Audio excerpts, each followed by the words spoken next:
Listen, Linda, listen. Just stay up. Just one more hour with us. That's all we're asking, because we got the greatest, hottest, latest Chicago Cubs coverage this side of Wrigley Field. I'm Mr. Cubfidential, the producer. This is Cubfidential, and we got a loaded show for you. We got the Brooklyn Bad Boy hosting. We got the Rocky Mountain Rebel. We got the Pundits Pundit. We got Scott Motor City Madmouth Morgan Roth, and we're going to be rocking and rolling. Loaded show. So before we begin, like to bring him in. He's kind of been doing all right lately, you know. I don't know. Someone named Debbie beat him in fantasy football. I don't know. I'm not sure how he's feeling right now. You need an aspirin or something, or what? Wow. I got through all the sideline sports. Nobody brought that up. Drove all the way to Iowa to see the Iowa Cubs. They called the game after 3 innings, a 5-hour drive from Chicago. Drove past a place called Brooklyn, Iowa. Not Brooklyn, New York, where I am tonight doing the show from, but Brooklyn, Iowa. Drove past there, 4.5 hours to Des Moines. 3 hours, 3 innings of baseball. I don't know, but it was a great night. I want to thank the Iowa Cubs for welcoming us and having us there. We still have some great prizes to give away. So if you're watching the show tonight, definitely fill up the comments, and we could definitely try and get you some prizes. I want to thank again the Iowa Cubs for taking the time. But let's talk some Cubs baseball. So we have a special guest tonight. He's been on the show before. We have Scott Morganroth, who is down in Miami covering the Cubs Marlins series. So Scott, you were at the park tonight. Cubs won. Tell us a little bit about the game. Well, I'll tell you a little about the game, and then I'll tell you what happened before that. How's that sound? All right. Obviously, Cubs won this contest 2-1. The big, they ended up getting 2 RBIs, the 2 they needed from David Bote. David Bote had a solo shot in the 7th inning, and then he had an RBI sacrifice fly in the 8th, and that's all it took for the Cubs to go ahead and win this contest. Now, one of the most interesting parts about the 8th inning, however, was the fact that Michael Hermosillo gets on with a hit by a pitch right in his lower foot. Okay. I mean, foot injuries, when you get hit by a ball, they hurt. Okay. And then the Cubs decide to play small ball with a couple straight bunts in a row. And then, of course, that set up his sacrifice fly, and that was the difference in the game tonight. Obviously, for the Marlins, however, Pablo Lopez looked really good. He was one of the guys we talked about in the media availability with Don Mattingly. Goes 6 2/3 innings with 5 hits, 1 run, 1 earned, 6 strikeouts. They give up the home run to Bote and a hit by a pitch. So Pablo's a stud along with Sandy Alcantara. But the Cubs ended up getting a nice effort from Sampson. He goes 6 innings, factored into a no decision, and then Albert Azalea goes in for 2 solid innings of relief to pick up the win. So all in all, it was a good win for the Cubbies. Interestingly enough, though, when you look at the contest, the Cubs were 62-85. So the most they could lose going in would be 100. Now they won't hit the 100 loss mark. And the Marlins are 61-87. Well, that'll be 61-88. The Cubs lead that series, I think, 3-2 with the finale tomorrow. So 7,972 showed up for it. 79-72. What was interesting about the whole thing, though, is I talked to Don Mattingly before the game, and I asked him what was it like to go ahead and face the Cubs. He said, well, it's a big deal in Miami, but he loves to go up to Wrigley Field and face them because of the incredible tradition that they have there. So you have a manager like him that appreciates the tradition of Wrigley Field by all means, and I don't care who you're managing, whether you're a manager or player, who wouldn't appreciate Wrigley Field, one of the few iconic stadiums from yesteryear that's by itself. Now, after I was done with Don Mattingly, as I'm getting ready to prepare for my research, I bumped across Joe Girardi. Okay, I know a lot of people have talked about Joe Girardi being linked to a Cubs job at some point or another. Well, Joe Girardi right now is a broadcaster for the Chicago Cubs, and we talked for like 5 to 7 minutes. Had a good time, man. He did tell me he'd like to manage one day, but he's enjoying life, without managing. He is a full-time Florida resident, lives in nearby Boca Raton, which is about 10 minutes away from me. And he says, I enjoy broadcasting. My daughter's about ready to graduate from school. I'm almost an empty nester, so I have more time. But Joe's a good manager. manager. I don't think what happened in Philadelphia was his fault that he had pathetic pitching, whether he wore on the clubhouse or not. Nobody can still take away the fact that he is a manager last responsible for winning a world championship with the Yankees. Say what you want about his managerial style, but he does own that distinction. And he is a Midwestern guy. So, every time I have an opportunity to go to a game, and that's why I continue to do it, JB. I mean, I enjoy the media availability, with the manager, and then you never know who you're going to run in the lunchroom. I haven't really gone in the locker room a whole lot this year. I'm really not really worried about it because there are a whole lot of guys I work with Sandy Alcantara during spring training, but Don Mattingly is a guy for me that I like working with the most because let's face it, whenever Don Mattingly talks, people will definitely listen and respond. Okay, what's your question? So, a couple of questions for you, Scott. So, first thing is, both of these teams are both very young and both have bright futures. So, you cover the Marlins. You're a credentialed member of their media. What do you see for the Marlins in the next few years to make that next step to being where the Braves and Mets are? Well, the one thing I really hope happens, and I don't know yet because nobody's tipping their hand down here, I'd love to see Don Mattingly remain the manager of this ball club. If you can't play for Don Mattingly, you can't play for anybody, period. Now, with that said, the question is, does he want to stay here if they're not willing to put together a product on the field? He doesn't want to continue to be a professional rebuilder. You're going to start spending money in the right place. Everybody knows why Derek Jeter left, and we're going to spend the money. And it's hard to draw people down in that stadium because it's all the way near downtown Miami, and a lot of your fan base, it really isn't centrally located to Dade, Broward, and Palm Beach County. It's really mainly in the Miami area. What's even makes it harder to get to games is the fact that you have to pay a lot of tolls, and the parking is $15 to $20 in the garage, let alone the expensive. So, but he has to feel committed that they're going to be committed to winner. They have a lot of good young players, but they've had a lot of injuries like every club at this time of the year. So I believe that he needs to see a commitment from management and ownership to convince him, because he's on an expiring contract is what he has. Everybody talks about them being constantly rebuilding and losing. Yeah, well, it's the reality of how small market baseball is, and you don't draw a lot of people, and you continue to make calls on free agents that are maybe borderline, but you're overpaying them a little bit more to come here. Otherwise, they won't come here in the first place. And that happens a lot of times with teams that aren't contending, is they'll overpay to get guys here that may not be quite worth $1. So, yeah, obviously you have to draft well. I think the one that I think should be under the most scrutiny, though, is Kim Ng. I want to see what she came in with a lot of great credentials with the Dodgers and MLB, working the Yankees. So I need to see a lot more out of her. Not so much the manager, but I need to see a lot more out of Kim. So, there's a lot of variables involved. So what do you see for the rest of this series going on? Well, you've only got one more game in this series, so I think the Cubs lost handily. So the Marlins' Achilles heel all year long is they can't score runs. You have great pitching performance, but you can't score runs. I've said that on numerous shows all year long. We don't score runs, we're not going to win. You look at how many games we lost by one run, a lot. You take some of those one-run losses, and you're looking at a team that potentially could be in the playoffs. So I don't know what to expect tomorrow night. I really don't. It's hard to tell. They're like a Dr. Jekyll and Mr. Hyde. Will the offense show up? Because the pitching always does. So the NL East, the Marlins find themselves way back, but you got a great race between the Braves and the Mets. The Braves were a game out going into tonight. How do you see that race shaking out, looking at it from the outside? For some crazy reason, and I've been saying it all year, JB, I do believe the Mets are going to win the division. I do.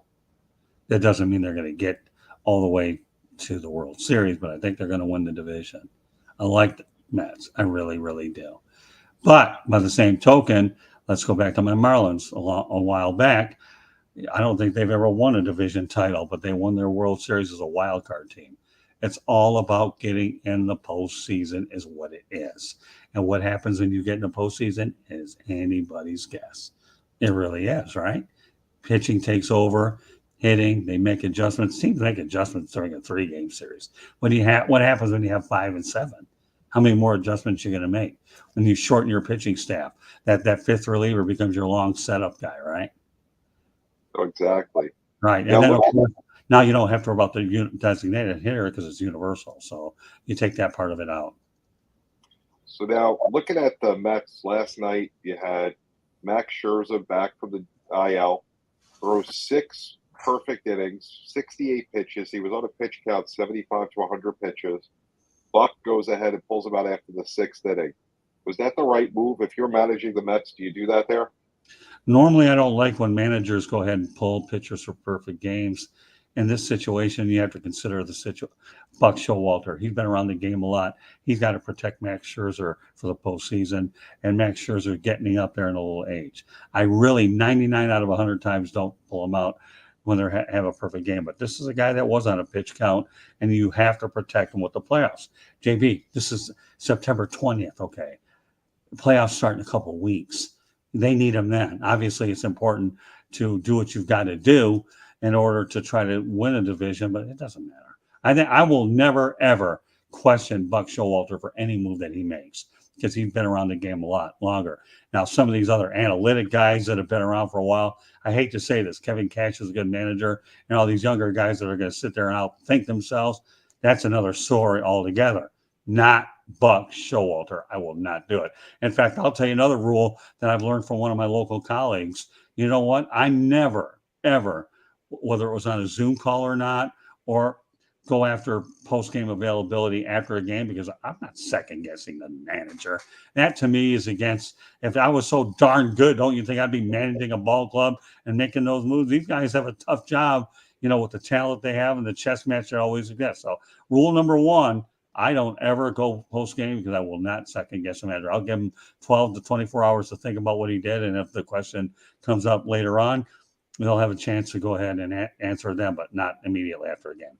No way. Well, he was in a no-win situation if you think about it. The pitch count was 75 to 100. It's the after 6, right? The Mets are winning, so he throws another 2 innings. 12 pitches per inning is 24. That puts him about, 82, 90, about 90 pitches. Is he going to take a chance throwing him out of the 9th inning, close to that 100-pitch mark? And then what do? You leave him in? So he was in no man's land in my mind. So I kind of understood why he did it. If he was going to pull him, that was his spot to pull him, right, where he could get away with it. If he waited any longer, it would have been a bad situation. So he pulled him at the only point I thought that was possible that made sense. Yeah, I mean, really, think about it. Are you worried about 12 to 15 stinking pitches for a guy that could conceivably win you a World Series? Do you think that Steve Cohen would be upset? You darn right he would. Hey, yeah, but he hired Buck Showalter, for crying out loud. He hired a veteran manager that you got to remember. A few people don't understand about Buck Showalter. He did something most people do. He won in Baltimore, for God's sakes, okay? But then the one thing that really has to be understood is he built the Arizona Diamondbacks from scratch, and Bob Brenly won with the team that Buck Showalter built. How do you question that? And he came through the Yankee system in the first place. So, yeah, question him. But, I know the analytics thing. Yeah, I don't know. What was his pitch count yesterday? I didn't see the game because I'm too busy running. 68. What was it?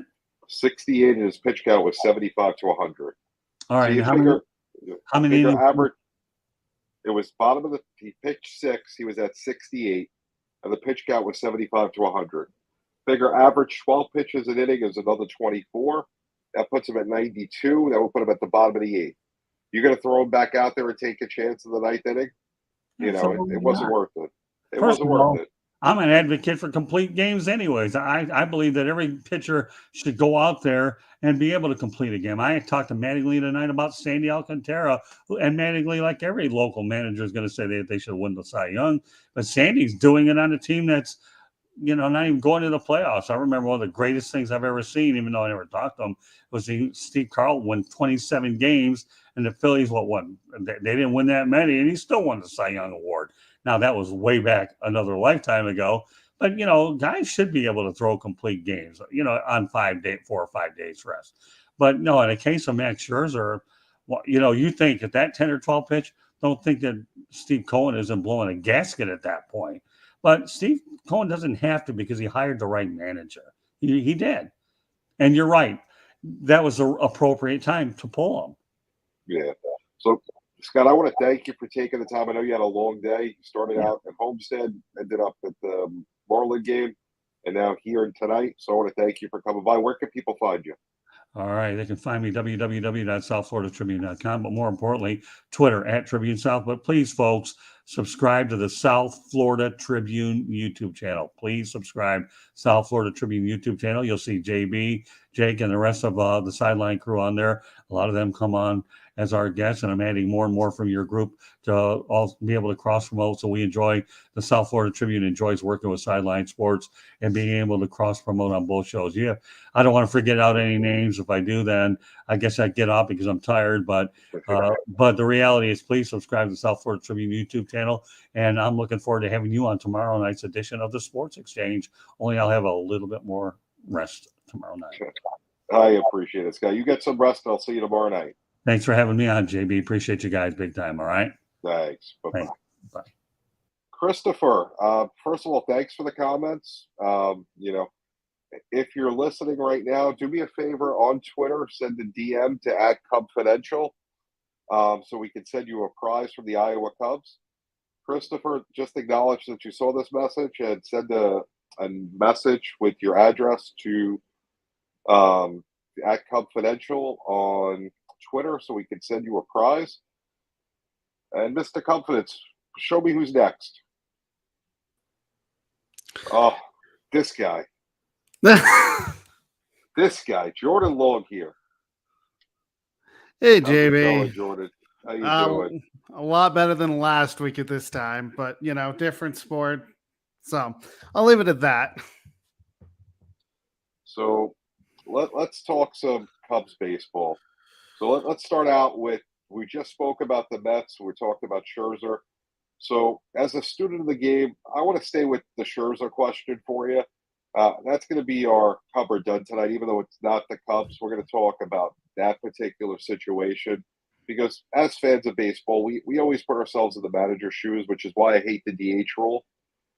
If you're Buck Showalter, are you pulling him in that situation, and why? I have to say no. The reason why is I know he just came up. It's his first start, but you're going for a no-hitter. Go for the no-hitter. And even if you don't get it, pull him in the next inning if you have to. I just don't like pulling him in the 6th inning, especially since he was pitching so well. But, they made the decision to pull him. Yeah, I mean, like I said, I think he's in no man's land. If he goes the 7th, you got to let him go. And if he goes the 8th, you got to let him go. So if you're going to pull him there. It's the only time he could do it where he gets a pass at it. I don't like it, but earlier rather than later. I agree with you, but I also like to see the no-hitter. I'm with you. I mean, and it's a perfect game. The Mets never had a perfect game in their history. But let's talk about what was perfect. When the Cubs went into Citi Field, another beautiful stadium. It's not quite Wrigley, but if you're in the New York City area where I am, it is the best stadium as a Yankee fan. Citi Field is by far better than the new Yankee Stadium. What did the Cubs do? How did we go into Citi Field and sweep the first-place Mets, who are struggling right now? Honestly, if you look at the Mets, they seem to do this. I mean, they still have a chance to, win the division, but they seem to reel at this time of year. But you look at it, the first game, 5-2, we had five runs on 7 hits. What did they do? They didn't really do a whole lot. They had 2 runs on 8 hits. So our pitching was a lot better in that game. But then you look at game 2, it was a surprise, 4-1. I mean, I didn't expect our offense to explode against the Mets. I mean, we scored 5 runs in the game 1. Game 2, we reeled off 4 and only gave up basically one run in the 9th inning, and that was it. But if you look at it, the reason why we won that game, Rossi didn't go to the bullpen as much. He put Sampson in. He pitched 6 innings, had 2 hits, 4 walks, 3 strikeouts, had 91 pitches. So I understand why you took him out in the 6th inning. Rucker, 1.1 innings pitched, 1 hit. That was it. Then Hughes had 1.2 innings pitched, 1 hit, 1 run. It was earned, 1 walk, 1 strikeout. So basically we limited the damage. And then you look at the last game of the series, 6-3. I mean, you expected the Mets to come back a little bit, and they did. They got 3 runs, but we got 6. And you know what? In the end, we got enough offense. And for some reason, they didn't have their offense going. We outscored them 15 runs to 6. That's telling you something there. The pitching was great. So, are the Mets frauds? Are they frauds? I would say, well, they've already clinched a playoff spot. Are they frauds in the playoffs? I would have to say yes. I mean, even if they win the division, I don't see them going very far. I think they'll get out in the the wild card series. I don't see, even if they win that, they're going to go to the division series and get killed. I think they are frauds. They do this every year, though. They trick us thinking, oh, we're going to be great in May, June, July, August, and then September, they take a nosedive. So this is definitely what they do. All right. So, I mean, I know this is Cubfidential, but there's a lot of pressing baseball news going on right now. Aaron Judge hit home run number 60. As a baseball fan, does that mean anything to you that ESPN is blowing this out of proportion? Honestly, not really. I mean, 60 home runs, great. I mean, he's going for the record that Roger Maris had, but still, it's Judge all over the place. They're killing it right now. Why not see what he does in the playoffs? Yes, the regular season is great. He's had 60, but which is the most in his career, and it's obviously the second most in Yankee history, but they are blowing it a little over proportion because tell me what he's done in the playoffs. That's what matters, really. So I'm just going to interrupt you 1 second. I'll get to one point. Christopher, if you're on Twitter, first of all, make sure you follow at Cubfidential and send us a DM with your address. We have a prize from the Iowa Cubs to give away. They gave us some great things on Saturday. We didn't get a chance to do it with everything going on, with me showing everyone at the stadium. We gave away some prizes. We did have one of our Twitter followers did get a prize already, but we still have a few more to give away. So if you can go on Twitter, make sure you're following at Cubfidential. DM us your address, and I will make sure we get something shipped out to you by the end of the week. I'll send you a picture. Probably Friday or Saturday with what you've won, and I will have that shipped to you over the weekend, either FedEx or mail, depending on where you are, what we're able to get for you. But yeah, Jordan, getting back to the Aaron Judge conversation. So I mean, in my mind, Barry Bonds is the single season home run king. I don't care if you think he juiced, you didn't think he juiced. It doesn't matter to me. He has 73. Nobody else does. Roger Maris has the AL record at 61. It's an AL record. It doesn't mean anything. It's the record is Major League Baseball. And Major League Baseball, the record is Barry Bonds with 73. So to me, watching what Aaron Judge does, who cares? You know, the Yankees are playing the worst baseball in the second half at anybody, at any of the contenders. You know, they had a great win tonight, but do I care that he hits home runs? No, I want to see the Yankees win. And, you know, if he was going for 73, by all means, let's blow it out of the water. 60, which he hit tonight, who cares? Get out of here, you know? I pretty much agree with you. I mean, yeah, it's not the Major League Baseball record. It's just an AL record. So, yeah, I'm with you. Who cares? The point is what are you going to do in October? And actually, it's going to go into November if you go that far. Tell me what you do then, where it really matters. Yeah, so let's switch up. So we did the Cubs-Mets series. Let's talk about the Cubs-Rockies. Jordan, you're doing double duty tonight, Jordan. So this Cubs for you tonight. How many ways can we use Cubs in a pun? I got to say, we're good at this by this point of the season.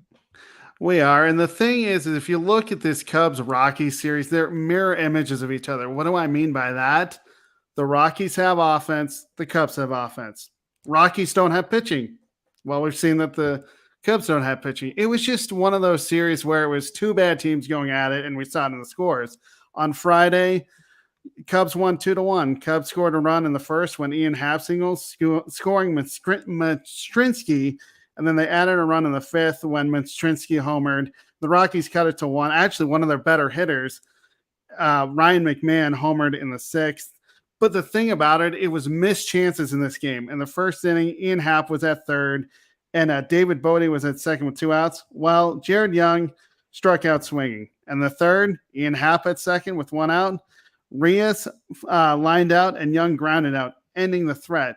In the eighth inning, Young doubled, 2 outs, and Haas Morello struck out. So it's just missed opportunities there. You look at a 2-1 game, could have easily been 5-6, runs scored. But the thing that, and I told you this when we were doing our Iowa Cubs thing, it's the runs on base that we left. Cubs 8, Rockies 5. Offensively, though, the Cubs were 1 of 6 with runners in scoring position. The one thing I did like, though, was Stroman. Stroman, he struggled this year, but it was nice to actually see him go out and have a great outing. 7 innings pitched, allowed 3 hits, 1 run, and it was earned 2 walks, 5 strikeouts, and gave up 1 home run. The nice thing is, pitching overall, gave up 4 hits, 1 run, 2 walks, 7 strikeouts in that first game. Game 2, lost 3-1. Again, 2 bad teams going at it. Cubs got on the board first when in the 5th inning when Higgins signaled scoring Happ. But honestly, the one thing that I don't understand, and I don't know, and I see this a lot in Major League Baseball, is Rivas was out trying to score from third. I don't know if that was the third baseman coach saying, let's go, or was that his call? It just bugs me when you're out by that much. But in the 7th, the Rockies tied the game when Juan Diaz grounded into a fielder's choice, scoring C.J. Cron. In the 9th, the Cubs gave up 2. First, one of the better, actually probably the best hitters on the team in the face of the franchise besides Chris Bryant for the Colorado Rockies. Charlie Blackmon tripled, scoring Garrett Hampson. But the thing is, another missed opportunities for the Cubs. First inning, Rivas at first and Winston at second. Higgins grounded out. In the 6th, Young doubled with 1 out. Velasquez struck out, and Morel lined out, ending the inning. And the thing that I didn't understand, and we've talked about this, is when Ross decides to go to his bullpen. Wazinski, 7 innings pitched, 3 hits, gave up 1 run, and it was earned 7 strikeouts. Taken out 88 pitches. Come on, let him go at least, 90 to 95. But I understood the thinking. You're thinking, it's a tight ball game. We may have, this game in the bag. I'm going to blame this on it's a Rossi Lossy just because he went to the bullpen. I love it. My phrase has taken over. The Ross loss. It was a Ross loss, unfortunately, for the Cubs. And then on Sunday, the Rockies scored 3 in the first, one in the second, and basically scored 3 in the first and 1 in the second, I should say. Good news is early in the game, so you have a chance to come back. We scored 2, or the Cubs scored 2 in the third when Gomes singled, scoring Morel and Haas Morello. Cut it to 4-3 in the 6th when Gomes homered, but that was it. The thing that bugged me in this series, though, as a Cubs fan, as I like both teams, but you look at it, 3 for 17 with runners in scoring position. That has to change. 3 for 17. Wow. That's, I don't even know what to say. That's basically when I looked that up, I'm like, is that correct? And yeah, 3 for 17. It just shows you no timely hitting. And it's not like the Rockies are that great of a team. They do give up time, they give up hits by when they have runners in scoring position. And we just didn't have the timely hits. It just came down to that. But 3 for 17, it shows you David Ross isn't the best manager. Either that or it's just bad timely hitting. We lined out, we popped out. And like I said, we had runners in scoring position. We just couldn't score them. So, Jordan, I'm going to go way off topic now. We're going to have a little fun. My question for you is, how many takes did it take for me to get my Facebook video report up on Facebook from Iowa? I'm going to 3 or 4, I'm guessing. You are way under. I'm going to let Mr. Ubbs give his guess. I am going to tell you one take. Our producer and camera woman extraordinaire, Deb, forgot to plug the mic into the phone. So one of them I will not take blame for. I called Des Moines one time. There were many errors, and you are way under. That's all I'm going to say. And I was standing there in the rain talking about the Iowa Cubs, trying to do a live report. Jacob looks like the hosts are looking after him. Welcome to the show, Mr. Ubbs. What is going on? I was hearing you say Des Moines, and all I guess it's Des Moines for one thing. Yes. Me being the Midwestern person. Oh my! I do know. I said it wrong in one take. It was not the first take, but so the guess real quick. How many takes did it take for the live Facebook video? Oh, it'd have to be 2, but it'd have to be 2. No, no, it's not 2. Jordan said 3, and I said he's way under. How are you going to go with a lower number? Yeah, no, but okay, I say 7.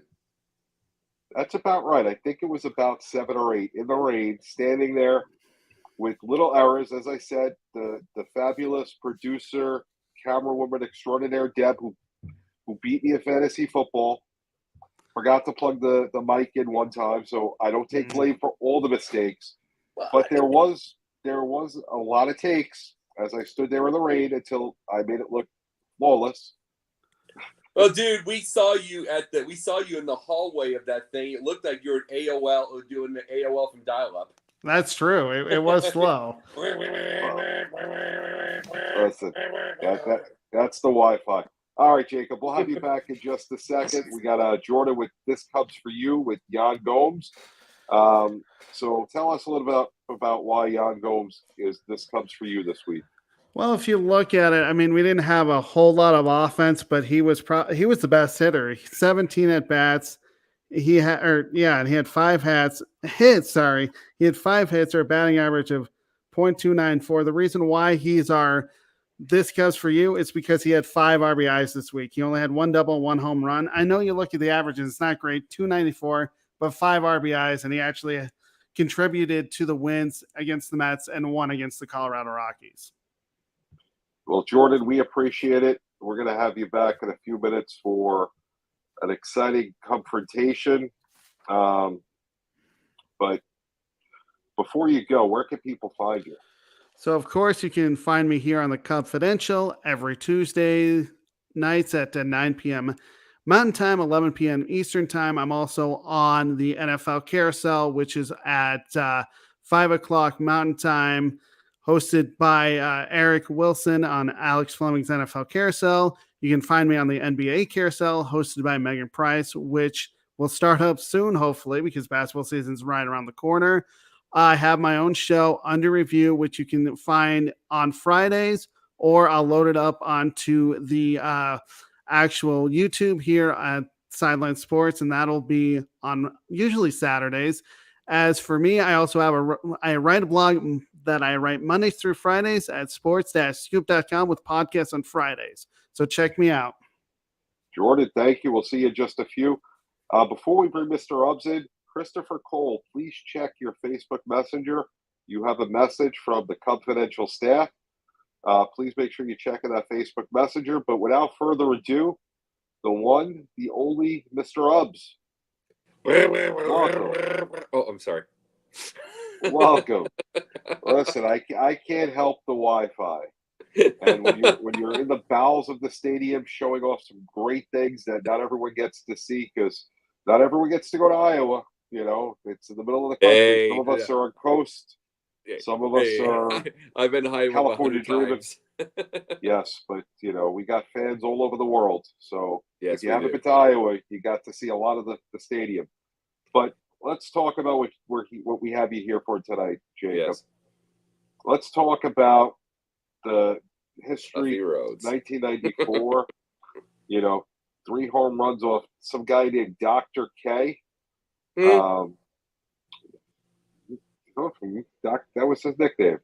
He was a great pitcher for quite some time. You know? Yeah. Has a no-hitter, and we'll get into perfect game no-hitters in a couple If it minutes. if it wasn't for the cocaine, he'd been an all-time great. That is true. That is very true. But back then, you know, cocaine wasn't as a big deal for a lot of players back then. Not that that's really an excuse, but let's talk about, you know, the 1994 3 home runs off of Dr. K. You know, this is so funny. I think he had like 13 career homers. that's the funny part. It's one of those you had your moments, and you probably talk to your grandkids, and you probably tell them about your 3 homer day, or your kids tell them about it. or tell their kids about it, something along those lines. You had your moments. But I think he was a big-time home run hitter in Japan, though. So he played there. So, Right. see, the thing is, it fits. It always fits because every single athlete seems to have a big game. The one that don't make any difference in their life, they always seem to have a big game, whether it's in basketball, baseball, football, whatever, in game one. Because absolutely everyone's rusty. Game one, they're rusty. Game one, they're just getting their chemistry. Game one, it's all that kind of stuff. You're trying to get your pitches. You're trying to all that stuff. Yeah, that can conceivably happen. You never see the stars get the 3 home runs in the first game, but you see something like this. You see something like this, the Tuffy Rhodes or something like that. You just have your moments. Interesting. So, what do you take most out of the trip to Iowa? I wish I was there, to be very honest. But my brother told me the other day, I was playing some tennis, and he told me the other day, when something happens like that, some things just happen. Something's not meant to be. And it's like, I remember you gave me again. It's like that there's different things that happened, and it's an unfortunate situation. But yeah, you told me about the monsoon. Listen, I did our show, got off of our show, did the gauntlet. I was on the gauntlet for 10 minutes. We ended at 7:58. The gauntlet started at 8 o'clock. By 8:10, the tarp was back on the field and it was pouring. The gauntlet of around 8:45, about 15 minutes before we went off the air, they postponed the game. 3 innings. 5-hour drive for 3 innings. But I have to say, the Iowa Cubs were gracious hosts. I appreciate everything that they did for us here at Sideline Sports, and especially Cubfidential. We look forward to going back out there next year, maybe even more than once. I'd have bet 14 hours for 3 innings. Yeah, so I mean, it was a bit of a drive. Woke up Sunday morning, headed back nice and early. Got back in time for in the Midwest 12 p.m. kickoffs, East Coast 1 o'clock kickoffs. But yeah, it was a bit of a drive for 3 innings of baseball. Well, you have a team to look forward to right now. Next year is your year. You're improving. That's the whole thing. It's all about improvement. Let me say this about your Yankees. Forget the 60 homers. He's going for a triple crown. Okay. He's going for the triple crown. That is enormous. And plus, I think you guys are going to still win the World Series. So okay, I'll take the triple crown, but they're not promoting it on ESPN as a triple crown race. And it's because they want to promote Ohtani all the time. They're slobbering him. And, Miguel Cabrera just won the Triple Crown a few years ago. So a Triple Crown thing, it's not as exciting as it was. Because before Cabrera, when was the last time it was done? It was ages. I think like Yastrzemski. Yeah, so, I mean, it's been a while. So, but now that Cabrera just did it, not that it's not exciting. Don't get me wrong. I'm not taking anything away from his achievements. I'm just saying that, from, that being said, I don't know. To me, he's going to obviously break the AL record. Big whoop. Well, he's going to win the MVP for one thing. I think so. I definitely think he will. Dude, I think you guys MVP. got the World Series. I really do. I truly don't. My thing, and I've said this from the beginning, it is not the Yankees' year. They played over their heads the first half. They were unbelievable. A lot of respect for what they did the first half of the season. Came out the second half, and they've stunk it up. Played horrible. Yeah, but that doesn't mean they can't get hot. It does not mean they can't get hot. I don't disagree with you, but I don't think this team's built for October. The $40 million man that isn't a good enough leader. The bats that go silent in October, this team is not going to win. That's my personal opinion. I think it could be Yankees and Braves in the World Series. I'm thinking Houston, unfortunately, and I hate to see Houston make it. Well, the thing is, I'm going to go Dodgers. If I'm wrong, it's Dusty Baker again. I want to see Dusty get one. I think it's Houston against the Dodgers. That's my honest opinion. Yeah, Dodgers are. I mean, Dodgers get hot and then they get, and I'm like, I don't know what to tell with them. I know they win a ton, but then they, you're talking about runners in scoring position and stuff like that. It's like they they get the 1-run games. I feel like they play down their competition sometimes, even if they win. I think they do, but I think they're just stacked. I mean, I think they're by far talent-wise the best team in baseball. I don't think anybody's beaten them, but they seem to have a horrible track record in the playoffs. They've been the best team in baseball for the last X amount of years, and how many World Series have they had? So that doesn't really mean much in baseball. Well, they've got the bubble series, but the biggest thing is bringing up what Scott was talking about earlier. He was talking about Miami. Okay, if you wanted to bring this up to him. If you want to keep Mattingly, I mean, Mattingly's a great baseball mind, so there is that. But the whole thing with Kim Ng, I don't believe this was the Derek Jeter deal. I don't believe if they have less wins than next year, even one less win than last year, I think she's gone. I think she's gone. They're going to try to they're going to use this as an excuse. And then I've never wanted her in Miami to begin with. Why not the White Sox or Cubs or something? Get her something she can build. You can't build in Miami. Then it makes her look bad. Then what kind of job is she going to get after? Because they're going to use it as I told you so. That's a great point. Let's talk a little bit more about a team that's going to be in the playoffs. I've asked everyone tonight. Scherzer pulled after 6. What's your opinions on that? I mean, if you're talking about my obvious opinion, I want to see him finish it. But this has gone on for so long now. They will not. We talk about complete games. They're not even allowing for that anymore. We're going to see. Someone made a meme someone made a meme of Nolan Ryan's seventh no hitter being carried off. I think it was Super 70 Sports that said this is what happens if you make it through 5 innings. Now be about 5 years. And it's pretty true. I mean, Ricky Cobb is pretty true with that. It's like they just do. See, they're hurting pitchers. They're hurting people now by not letting them finish. But this has gone on for so long that, I mean, I'm still waiting. Even though that DeGrom proved me wrong. He made it past August, and he's into September right now, and he looks like he's going to make the playoffs. But I'm still waiting for that shoe to drop with him. Just because they overprotect, they took him out at 5 innings. Took him out at 5 innings last game. And it's like over and over and over. You're just hurting these guys. I mean, I get the fact that he came off the IL. My point with he's at 68 pitches with a 75 on the low pitch count to 100. So if he goes another inning, he'd be at 80. And then if he goes the next inning, he'd be at 92, and that's after 8. Do you really want to take a chance and put him in for the 9th inning that he goes over the pitch count if that's your hard pitch count? So I get where he's in no man's land at that time, and that's why he made the decision what he did.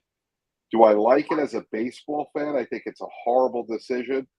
But, I think if there's any point in the game where you're going to pull him and you can say, well, there was so much more baseball to be played, he still had a third of the game to get through to have that. But it's still tough to see a guy get pulled after throwing 6. Well, those type of things are what hurts the game. And it's the same as the load management in the NBA. It's what hurts the game. You can't get fans interested. You can't get fans interested. It's like at some point that's got to be all this got to be acknowledged. It's like it's one of those deals where no. But here's the thing: they've gone so long without letting people have true. I mean, we're basically celebrating that Kyle Hendricks has 6 career complete games, and that's celebrated. That's probably going to be celebrated because is there going to be a complete game ever again? Really in the next couple of years, and those are the things that we're talking about. And it's like that's got to be acknowledged. But this has gone on for so long that you are hurting these arms.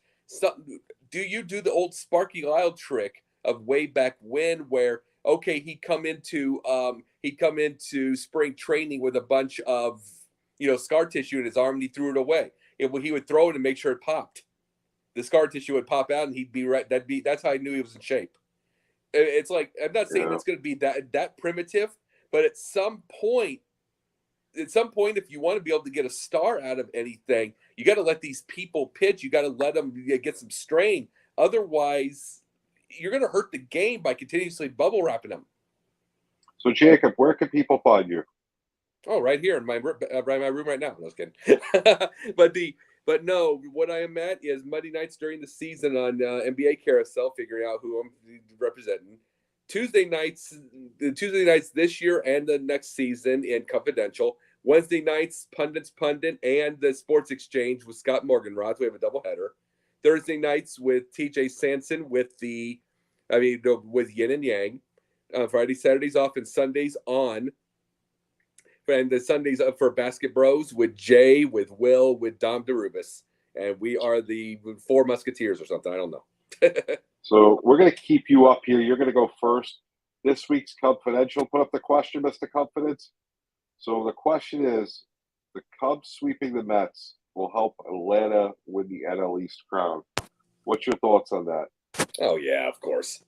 Yes, it will. Atlanta is they're the defending World Series champions. That's the number one thing. Number two, we already know this with the Mets. They blow everything. That is what they're known for. They blow it. And it's like, and the biggest thing is if the in '86, if it wasn't the Red Sox, the Mets probably would have blown it, gone under the wickets. That's just what the Mets have done. And it's like, we were once known with this. We were Cubs, completely useless by September. So, but it's like the Mets. This is the Mets now that we got ours. This is the Mets. I don't know what to put with theirs. But hold on, stop. Yeah, this is Cubfidential. We will never say completely useless by September. I am going to take a phrase from the 8:30 show, the flagship show, Sideline Sports, and interrupt the confrontation. The first time ever this has happened to say you are out of order. All right. Yeah. Okay. But the Mets, the Mets are going to have their issues. They've blown a big lead already. Atlanta is getting hot. They've got healthy players. They're not having to hold their pitchers, and I have to put them under like bubble wrap. They have to put them under a pitch count. They've got young pitchers. They got hungry pitchers. They got young hitters. They got everything, and they're ready for the crown, and they're ready to get back to the World Series. All right. So that was Mr. Ubbs. So he is saying that the Mets are frauds to win the division. We're going to bring up Mr. Jordan Long himself, the man, the myth, the legend. He's going to say why the Mets and manager Buck Showalter are the greatest things to slice bread and why they're going to go further in the playoffs than the Yankees. So you look at it. Yes, we swept them. That was last week. Right now, the Mets are 94-55, and they have clinched the playoff spot. The thing is they're one game ahead of the Braves, 93-55. The Braves have played one fewer games.